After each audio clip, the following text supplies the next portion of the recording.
cadenas romperá, todos le adorarán. ¿Quién como el Señor Dios fuerte? Él es el león, león de Judá. Él tiene poder para liberar. Todos se postrarán ante ti. Él es el Cordero, Cordero inmolado. Su sangre en la cruz borró mi pecado. Todos se postrarán ante el Cordero y el León. Todos se postrarán ante ti.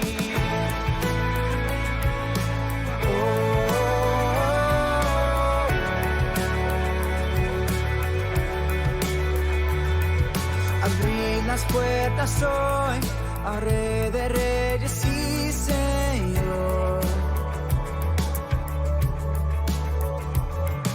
El Dios de salvación vino a darnos libertad.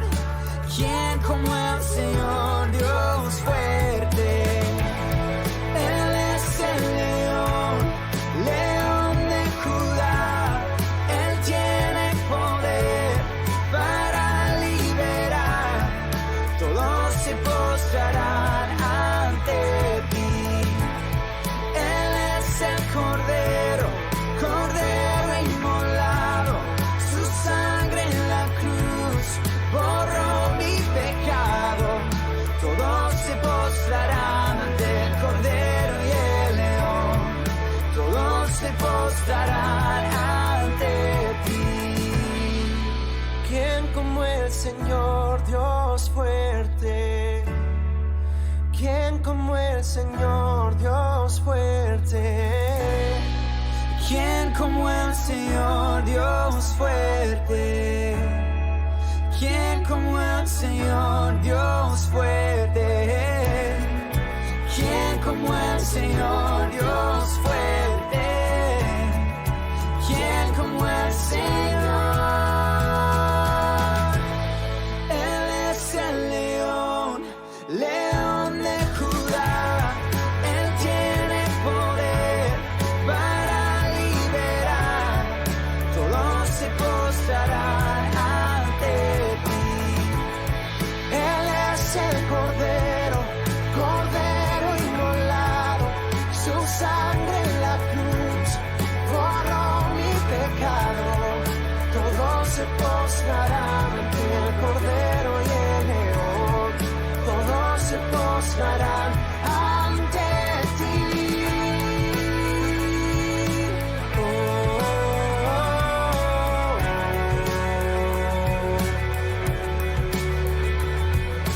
oh, oh,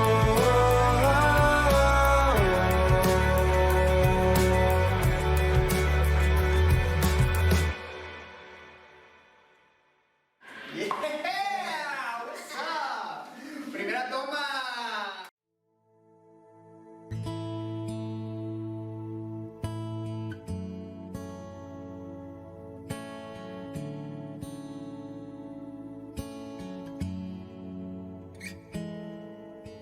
Si mis oraciones hablan más de mí, quiero disculparme. Se trata de ti. Si me he olvidado de lo que un día fui, vuelve a recordarme que nada soy sin ti. Ven y llévame a la cruz, donde solo existes tú. Y si me gano el mundo y te pierdo a ti, de nada me vale. Tú eres mi vivir, eres mi tesoro, eres mi existir. Yo sé que tengo todo si te tengo a ti. ven y llévame a la cruz, donde solo existes tú. Hoy me niego a lo que soy, ven y lléname, Señor.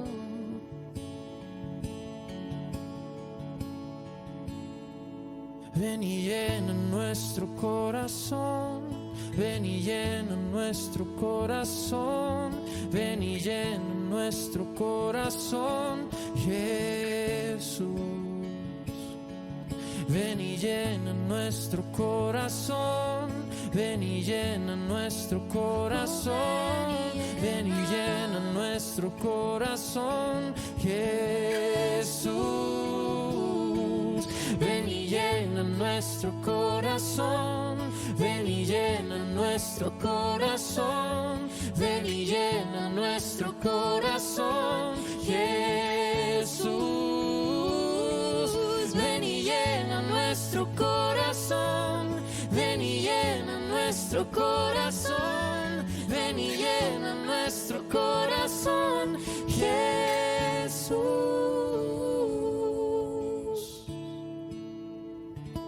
Jesús, Jesús, no hay nadie igual, no hay nadie igual.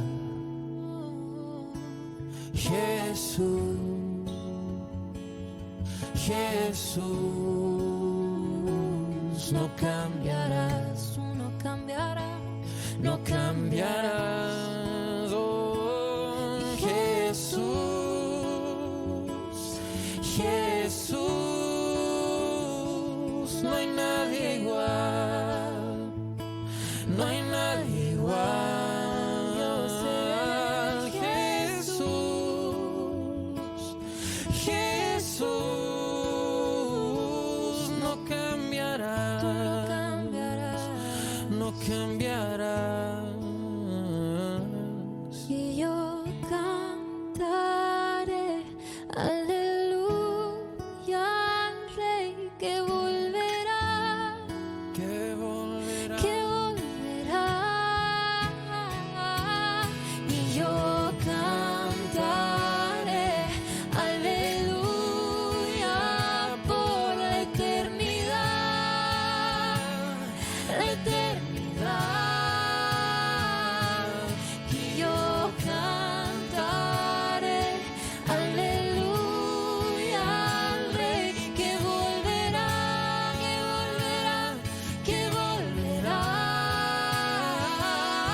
Y yo cantaré aleluya por la eternidad, por la eternidad.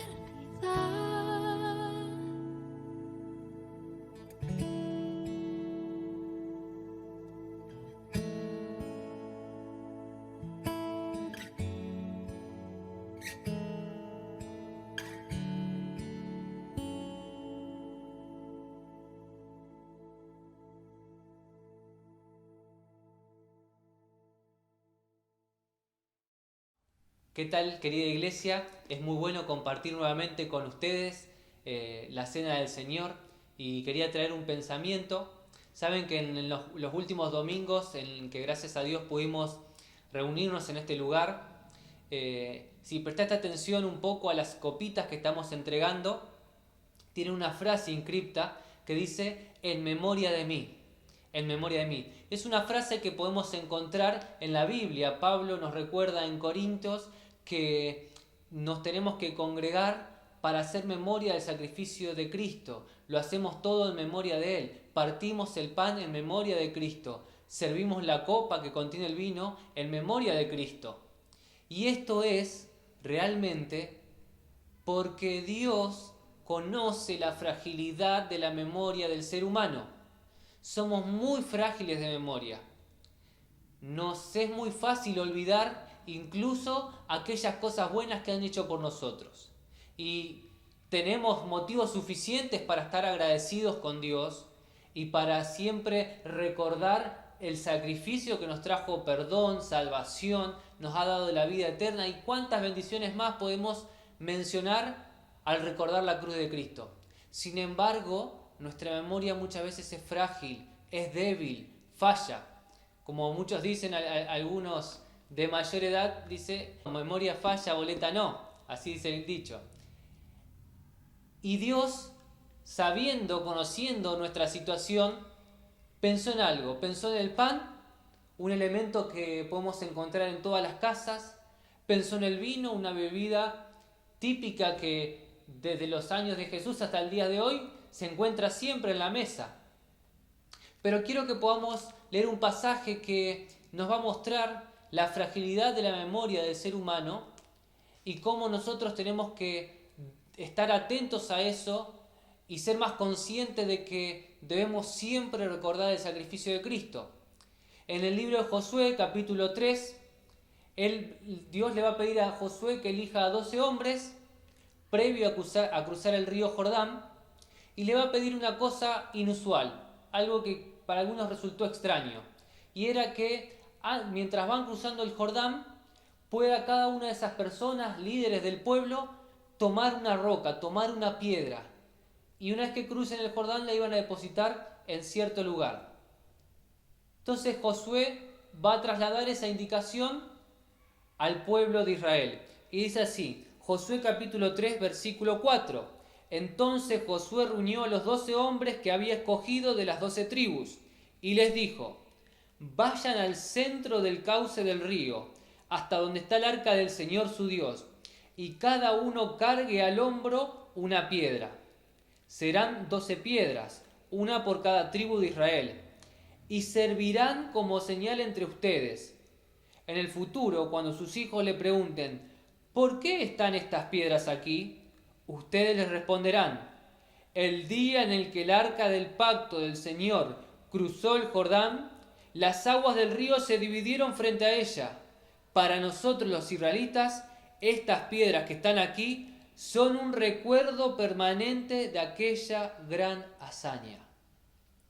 Si miramos un poquito para atrás la historia del pueblo, podemos recordar que ellos vivenciaron con sus propios ojos abrir el mar en dos. En esta ocasión era un río, pero vieron abrir el mar en dos.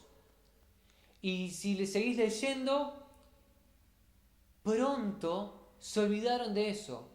Se olvidaron de que Dios había abierto el mar en dos y había dejado morir al ejército egipcio en medio cuando las aguas se cerraron y se unificaron. Porque después, en un momento en que Moisés no bajaba de la montaña, le dijeron a Aarón, hacenos un becerro. Y dice que adoraron ese becerro y decían, este es el becerro que nos liberó de Egipto, que nos hizo cruzar el mar en seco. Increíble, increíble la fragilidad en la memoria del ser humano. Entonces Dios ahora dice, no, vamos a cruzar el río Jordán, tomemos algo que nos recuerde esta gran hazaña, que el arca del pacto atravesó el río Jordán en seco. Nuevamente, Dios repite el milagro, pero esta vez pide que estos 12 hombres tomen una piedra como señal de recordatorio, para que todos los que pregunten digan, el arca del pacto cruzó el río Jordán en seco, y estas piedras son señal porque fueron sacadas del cauce del río. Y nosotros hoy estamos invitados a recordar la gran hazaña de Cristo, que murió en la cruz, lo vieron todos, y que resucitó. Y el pan simboliza su cuerpo maltratado, clavado en la cruz. La copa es señal del nuevo pacto. Ya no estamos bajo la ley, estamos bajo la gracia. El vino simboliza la sangre derramada que sirvió para limpiar nuestros pecados. Ya no la sangre de un cordero una vez al año, sino la sangre de Cristo una vez y para siempre. El pan, la copa, son los elementos que nos ayudan a recordar. Si alguien nos pregunta, le podemos enseñar a nuestros hermanos, a nuestros hijos, a nuestros abuelos, a nuestros vecinos, que el pan el vino, la copa representan la gran hazaña de Cristo en la cruz. Y cómo eso cambió mi vida, y estoy convencido de que también cambió tu vida. Por eso hoy recordamos, en memoria de Cristo, hacemos memoria de Cristo. Por eso te pido que puedas ir, si tenés los elementos en tu casa, tomando el pan, orando por ello, orando por la copa que representa el nuevo pacto y el vino que representa su sangre.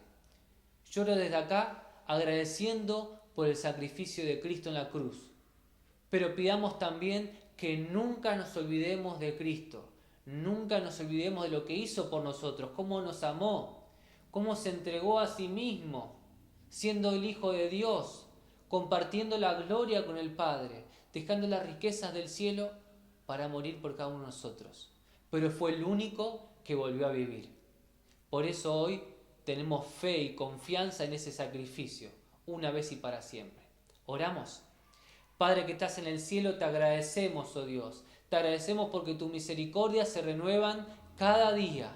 Y hoy nuevamente podemos estar aquí recordando lo que hizo Cristo en la cruz. Sabemos que los seres humanos somos débiles muchas veces, con una memoria frágil. Solemos olvidar aún los buenos favores, las cosas buenas que han hecho por nosotros. Señor, no queremos cometer el error que cometieron los israelitas de haberse olvidado quién los había rescatado de Egipto. Queremos ahora recordar lo que hiciste en la cruz con un corazón agradecido, que nos motive a buscarte cada día más, cada día más. Por eso te pido que bendigas la participación de mis hermanos, aunque estemos lejos, distanciados, al partir el pan, al beber el vino en cada casa, que tú lleves bendición y que sean testimonio fiel de lo que Cristo ha hecho en la cruz. Te damos gracias y lo hacemos en el nombre de Cristo Jesús. Amén.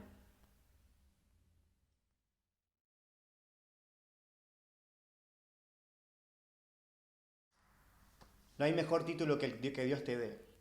Por más trayectoria que uno tenga en la vida, que Dios te dé un título, creo que es lo más grande que te puede pasar en la vida. Ahí Dios en Josué capítulo 1, verso 1, 2 dice: mi siervo Moisés ha muerto. Y qué hermoso es que Dios reconoce a Moisés como su siervo. Cuando Josué termina sus días, Dios dice: mi siervo Josué. También Dios dice de Job: ¿has considerado a Job? Qué bueno es que Dios nos coloque un título, que Dios nos haga un reconocimiento. Creo que es lo más grandioso que nos puede pasar en la vida. Y en la historia de la Biblia, si uno hace una línea temporal, va a encontrar personas que movieron la mano de Dios, personas a las cuales Dios prestó atención a sus oraciones, personas que fueron capaces de entender y comprender el obrar de Dios y pedir correctamente y así recibir. El título que hoy nos trae, que nos invita, es Madres que movieron el corazón de Dios. La historia está plagada de madres y de personas así, que han movido el corazón de Dios. Aprovecho la oportunidad para saludar a todas las mamás que Dios le ha permitido tener hijos. Feliz día en este día tan especial. Y a las mamás que son mamás espirituales, que han cuidado la vida espiritual de personas que no son sus hijos físicos, pero sí son hijos espirituales. También es mi deseo poder saludarlas en esta mañana, porque mamá es la persona que cuida y guía. Vamos a orar, quiero invitarlos a que oremos para que Dios hable en nuestros corazones con estas tres historias que vamos a ver y que tienen un factor común denominador. Padre Santo, queremos rogarte en esta oportunidad. Queremos pedirte, Señor, que tú abras nuestro entendimiento, que tú abras nuestra mente, que tú abras nuestro corazón, Padre Santo, para poder entender, comprender, que tu palabra haga una obra en nuestras vidas, Señor. Te lo rogamos, te lo pedimos de corazón y lo hacemos en el nombre, que es sobre todo nombre, el nombre de Jesús. Para poder ver, habíamos dicho que vamos a ver 4 historias en realidad de madres que movieron el corazón de Dios. La primera historia que hoy queremos traer está en el libro de Éxodo, capítulo 2. Versículo 1, dice: hubo un hombre en la casa de Leví que fue y tomó por mujer a una hija de Leví, y la conoció. Y la mujer concibió y dio a luz a su hijo, y viendo que era hermoso, lo escondió por 3 meses, y no pudiendo ocultarlo más por más tiempo, tomó una cestilla de junco. Y quizás si yo le digo el nombre de Jocabet, si usted no está familiarizado, quizás no sepa quién es. Pero si yo le digo el nombre de Moisés, usted automáticamente va a reconocer, Moisés, el libertador del pueblo. Gran parte de las personas que no están pegadas a la Biblia conocen la historia de Moisés. Pero muy pocas personas conocen la historia de Jocabet. Y Jocabet, hermanos, o ustedes que nos escuchan a través de las redes, Jocabet era la mamá de Moisés. Y me encanta esta historia porque empieza a narrar la historia de una forma convencional, común y corriente, pero quiero que nos ubiquemos en el contexto primero para poder entender lo que estaba sucediendo. De repente, las personas que habían entrado con José ya había sido mucho tiempo atrás. El faraón que dio lugar y privilegio a José ya había muerto y habían pasado varios tiempos y se levantó un faraón que no conocía la obra que había hecho José. Y de repente este faraón dice, che, son muchos. Vamos a empezar a ponerle cargas. Y así a través del tiempo pasaron de ser invitados en Egipto a ser esclavos en Egipto. Y de repente este faraón, viendo que se le iba de las manos y el pueblo crecía y temiendo que haya una rebelión, tomó la decisión más drástica que pudo haber tomado una persona.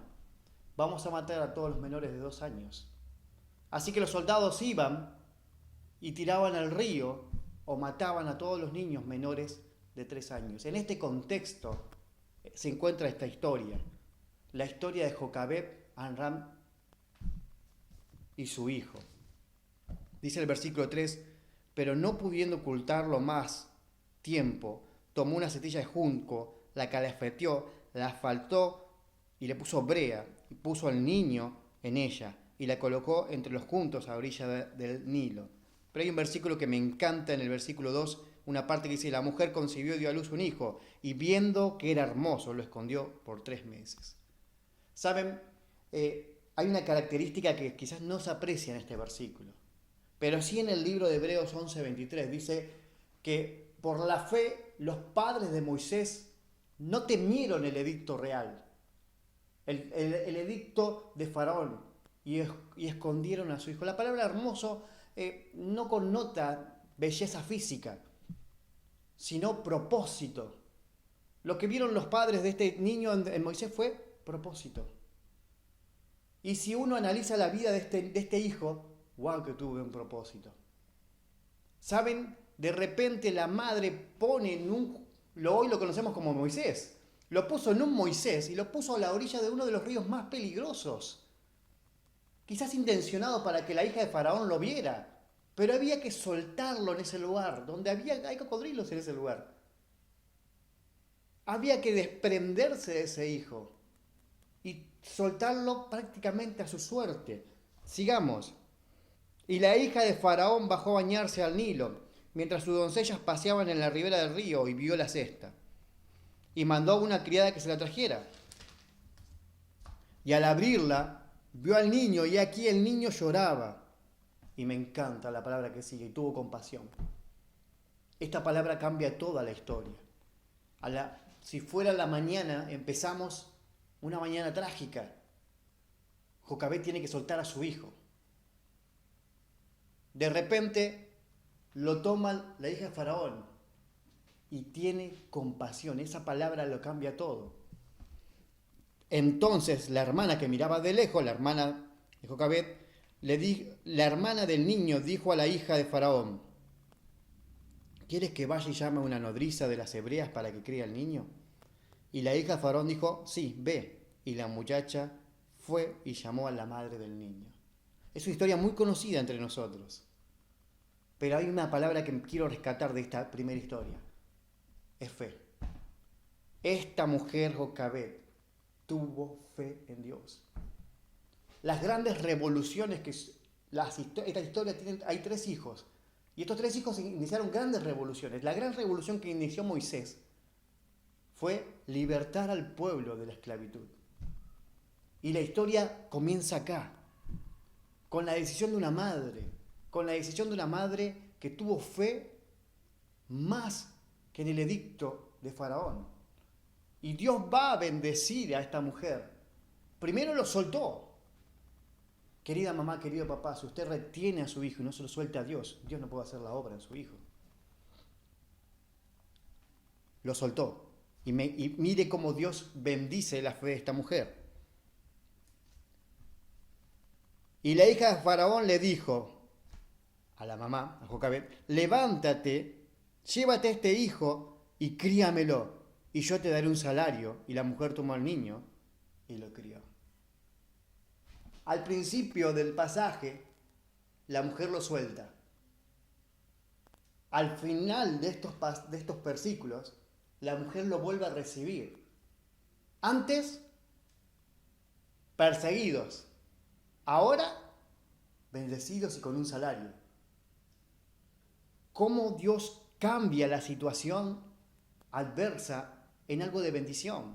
Hermanos, en medio de la prueba, en medio de la circunstancia, en medio del dolor, en medio del sufrimiento, es donde se saquen a luz nuestras convicciones. ¿Dónde está parado mi vida? ¿Dónde está parado mi situación? ¿Dónde está parado mi relación con Dios? ¿Dónde están mis convicciones? Ahí, en el medio del dolor, en el medio del sufrimiento, es cuando son probadas.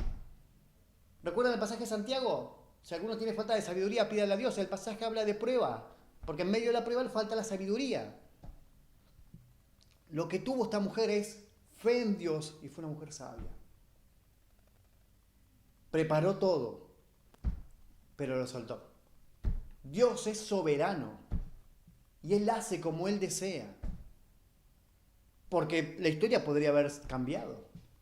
La muchacha no podría haber tenido compasión. La cestilla se pudo haber hundido.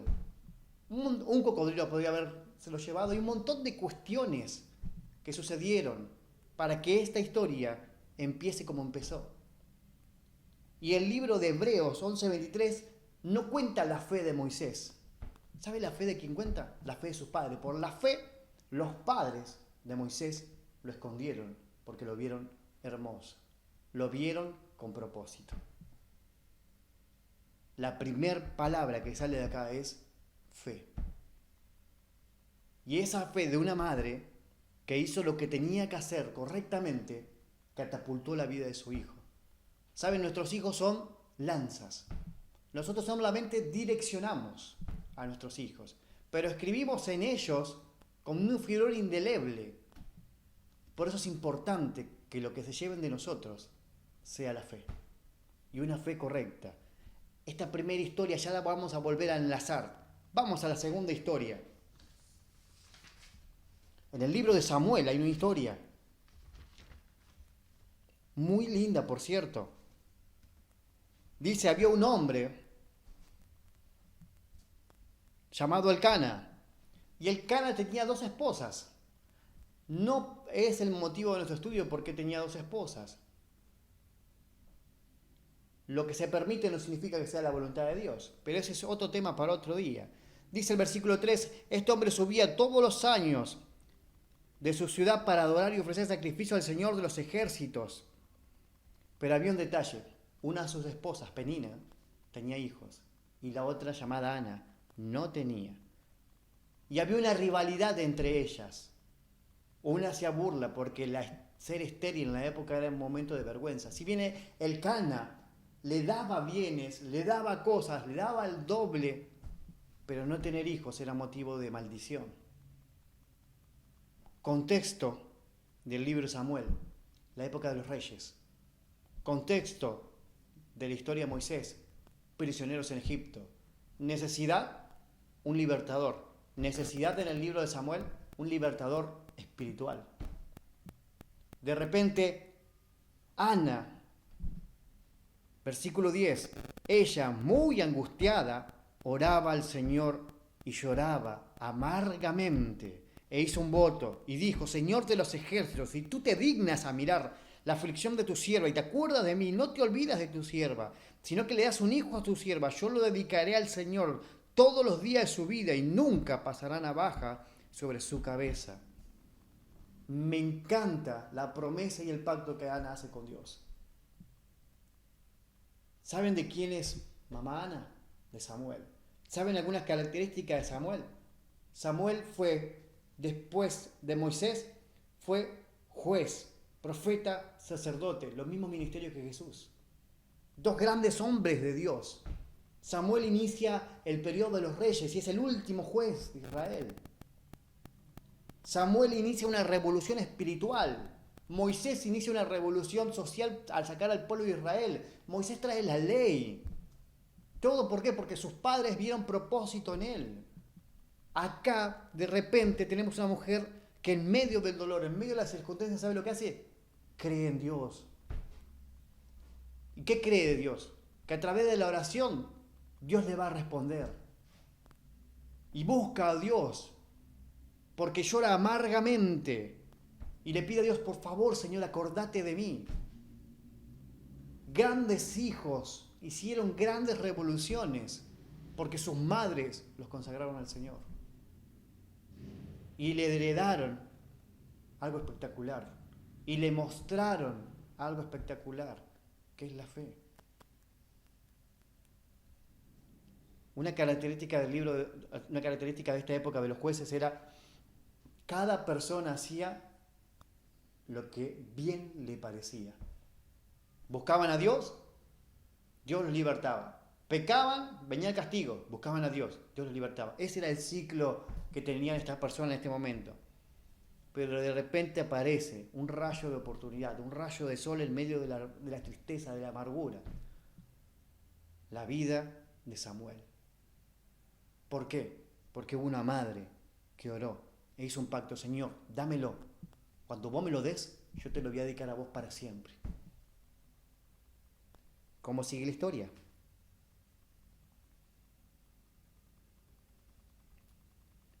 Versículo 21. Subió el varón Elcana con toda su casa a ofrecer sacrificio anual y a pagar su voto, pero Ana no subió y le dijo a su marido: yo no subiré hasta que el niño sea destetado. Entonces lo llevaré para presentarlo delante del Señor, y ahí se quedará para siempre. Para siempre. Versículo 24. Después de haberlo destetado, lo llevó consigo, presentó la ofrenda y lo dejó. Versículo 28. Por lo cual yo también te he dedicado al Señor todos los días de tu vida. Lo cuidó por 3 años y adoró allí al Señor. Después de los 3 años lo llevó al templo y ahí lo dejó, al cuidado de Elí. Qué difícil situación, ¿no? Qué difícil circunstancia. Entregar la vida de un ser amado a Dios. Ni hablar de Abraham. Personas que tuvieron que entregar sus hijos al Señor. Hermanos, una palabra que denota acá y que sale del libro es la palabra fe. Porque si hay algo que vamos a ver la mano de Dios, es la fe. Fe, vamos a ver la mano de Dios. Fe en su palabra, fe en que Él es soberano, que Él sabe lo que está haciendo. 2 circunstancias muy parecidas. Una en medio del dolor, la persecución, otra en medio de la amargura. ¿Saben cómo sigue la historia de Ana? Dios la bendijo, le dio 5 hijos más. Porque Dios no es deudor de nadie. Porque Dios, cuando uno decide jugársela y entregar lo que le corresponde a Dios, Dios no va a ser deudor. Y la mano de Dios se va a mover con la vida de mis hijos cuando yo como papá, como mamá, dé los pasos correctos que tenga que dar. Y santificar lo que tenga que santificar y entregarle a Dios lo que tenga que entregarle a Dios. A través de la Biblia, a través de las promesas de la palabra de Dios. Porque la fe viene por la lectura de la palabra de Dios, por oír la palabra de Dios, no viene por otra cosa. Apoyar mi vida en circunstancias emotivas no sirve.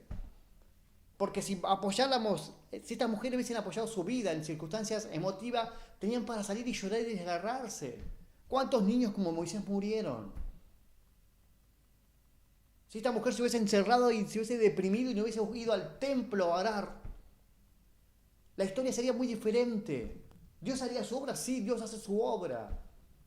Pero estas mujeres estuvieron dispuestas a que Dios haga la obra a través de ellos. Y me encanta porque las madres comúnmente son silenciosas. Cuando hay un gran hombre de Dios, en la Biblia, a veces hay una gran madre. No es determinante, pero sí ayuda un montón. Hay una tercera historia. Está en el libro de Timoteo. En 2 de Timoteo. Muy pocos versículos aparecen de ella. Dice, Pablo le escribe a Timoteo y dice, porque tengo presente la fe sincera que hay en ti, la cual habitó primero en tu abuela Loida y después en tu madre Eunice, y estoy seguro que habita también en ti. Eunice. Si yo le hubiese dicho Eunice del principio, quizás usted no se hubiese tenido presente quién era. Lo mismo que Ana. Lo mismo que Jocabed. Eunice es la mamá de Timoteo, un gran hombre de Dios, formado a los pies de Pablo, que inició una revolución espiritual, trayendo orden donde no lo hay. ¿Usted desea que su hijo sea un gran baluarte para el Señor? Que vea la fe de usted y que su fe lo desafíe. ¿Saben? No hay legado más valioso que le podemos dejar a nuestros hijos que vean nuestra fe. No se hereda, pero que vean nuestra fe. Que vean nuestra devoción a Dios y que nuestro ejemplo les permita decir hay un Dios que es real.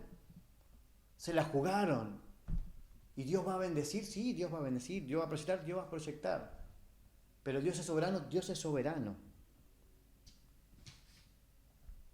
Moisés inició una gran revolución. Trajo la ley. Fue participante del tabernáculo. Dio orden al pueblo. Samuel terminó con un periodo decadente de la época de los jueces. Dio firmeza. Dios lo usó grandemente. Timoteo fue puesto para dar orden, para dar estructura. Los consejos que hoy tenemos para los pastores, para los líderes, salen del libro de Timoteo. Pablo le escribe a Timoteo y esas palabras que Pablo le dice a Timoteo llegan a nuestra vida, lo desafían. Hasta el día de hoy, nosotros utilizamos el proceso de discipulados porque Timoteo tuvo un proceso de discipulado y aprendimos de ellos. Pero hay una cuarta historia, que no se escribió en el pasado, en el Antiguo Testamento, no se escribió en el Nuevo, se escribe ahora, en el presente, y es determinante. ¿Saben la historia de quién es? Es su historia, es mi historia. Estamos escribiendo con fibra indeleble la vida de nuestros hijos. La Biblia dice, instruye al niño, porque cuando fuere viejo este no se va a olvidar de mi palabra o de mi camino. ¿Saben que la palabra instruye? ¿Sabe qué dice? ¿Qué significa instruir? Significa entrenar. Dice entrenar al muchacho, entrenar al adolescente, entrenar al medio joven, para que cuando sea viejo no se olvide de su entrenamiento. ¿Saben que nosotros hacemos todo el tiempo, entrenamos? A través de nuestra fe, a través de nuestra devoción, nuestros hijos absorben lo que hoy somos. Absorben lo que no fuimos. Nuestra fe le dejó pasos firmes o decadentes. La mano de Dios se mueve cuando hay mujeres de fe. Y me encanta porque no es cuestión de decirlo, ni cuestión de escribirlo en el Estado, o cuestión de ponerlo en su Instagram o en su Facebook. No funciona así. Porque estas mujeres lo que hicieron, lo hicieron en secreto. Fíjese que hay muy pocas personas alrededor. Y los que están en secreto, Dios lo proyecta en público. Lo que sucede internamente va a reflejarse exteriormente. Una enfermedad interna afecta exteriormente. Una corrección interna afecta exteriormente. La cuarta historia es su historia y la mía. ¿Cómo terminó Moisés? Un gran hombre de Dios, recordado hasta el día de hoy por los judíos. ¿Cómo terminó Samuel? Un gran hombre de Dios, recordado hasta el día de la fecha. ¿Cómo terminó Timoteo? Recordado hasta el día de la fecha. ¿Cómo termina su hijo? ¿O cómo empieza la historia espiritual de su hijo? ¿O cómo transcurre la historia espiritual de su hijo? Nunca es tarde, pero nunca es temprano. Que en este día tan especial del Día de las Madres, Dios la pueda impulsar, Dios la pueda usar, pero Dios la pueda desafiar con estas historias de estas grandes mujeres de Dios. Con errores y falencias, personas comunes y corrientes. Nada extraordinario en ellas, nada. Nada destacable para decir, no, una era esclava. La otra vivió una situación familiar muy compleja. Y la otra, Eunice, estaba casada con un griego, alguien no judío. Mujeres complicadas, pero que tuvieron fe, le creyeron a Dios y por eso Dios movió su corazón y usaron a sus hijos. Una lo guardó de ser destruido. La otra lo entregó al Señor para que el Señor hiciera lo que Él deseaba. La tercera lo formó en las Escrituras. Ojalá que podamos ser desafiados como padres, como mamás, ser desafiados a que Dios utilice la vida de nuestros hijos, utilice nuestra vida. Porque si hay algo que nos transformó o que formó en mamás o papás, es que hay un hijo. Ojalá que tengamos la sabiduría del cielo, de la sabiduría del cielo de la responsabilidad gigante que Dios nos colocó, y la sabiduría del cielo para poder direccionar la vida de nuestros hijos, para que sean revolucionarios, ya sea espiritualmente o lo que Dios les permita realizar. Vamos a orar. Padre Santo, en esta oportunidad queremos pedirte, Señor, por nuestras vidas, como mamás, como papás, que podamos ser desafiados a través de estas tres historias, para que podamos entender cuál es nuestro rol como formadores, como entrenadores, cuál es la herencia que le estamos dejando, Señor, a nuestros hijos, cuál es esa heredad espiritual que le estamos dando, cuál es ese legado, Señor, que estamos dejando al mundo.